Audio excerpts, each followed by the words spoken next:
All right, so in a case of I told you so, and believe me, you're gonna see why when I say so.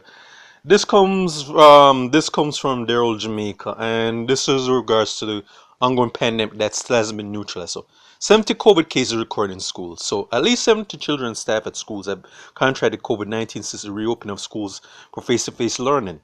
Education Minister Favor Williams yesterday said that 41 schools have reported a positive or a suspected case of the Big C, and given the spike in numbers among on the general population, the government has decided to pull the plug on face-to-face classes in public schools except for students in grades 6, 11, 12, and 13.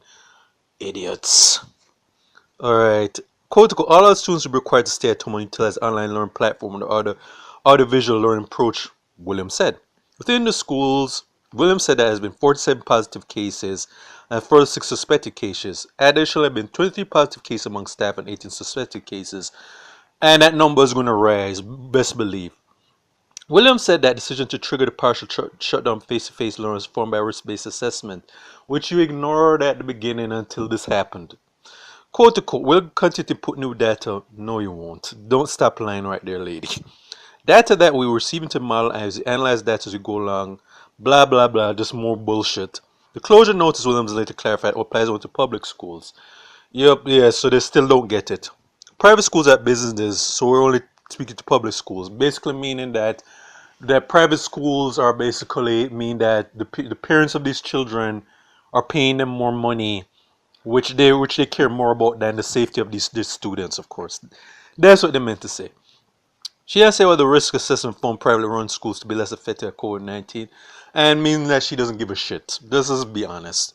Meanwhile, the minister has appealed to stakeholders supporting new face-to-face policies. And she says more bullshit I don't care to read. But yeah, in the case of I told you so, I remember Fable Williams and a lot of her ilk came to the schools basically saying, you know what?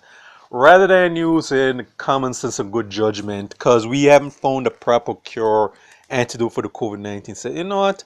Despite the fact that A, there's a likelihood that there's going to be more rise in the numbers, we're going to push for these face-to-face classes, despite all the warning signs right there. And I and everybody would sense said, yeah, when this likely blows up in their faces, there's going to look bad for Fable Williams. And like I said, yeah, this looks as a bad look for her, but anybody who has sense that God gave a caterpillar would have said, you know what? Until this, you're basically were willing to play the lives and safety of these students and faculty because you're so selfish and greedy because you really want to line your pockets all that money. Because the education board, as I said on many occasions, a lot of them make money from all their enrollment fees and all the money that goes towards keeping these schools open. And the thing is that they were just mad that hey, our pockets are getting thinner. So we fly in the face of good judgment. They said let's play with the lives and safety of these students and this faculty.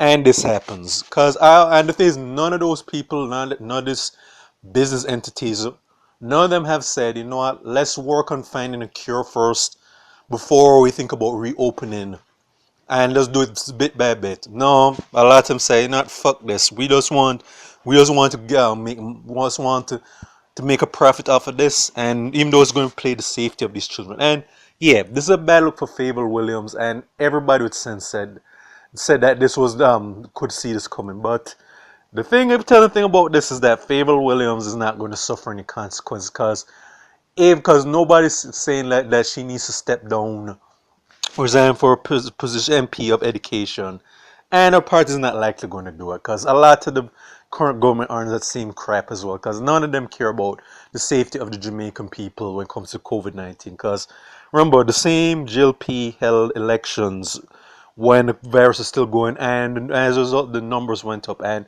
Prime Minister said, you know, I have no regrets about calling elections during this pandemic. Basically, said that hey, if a lot of people, our stupid supporters get infected, hey, that's the cost of doing business. As long as we get to stay in power for another term, or whatever.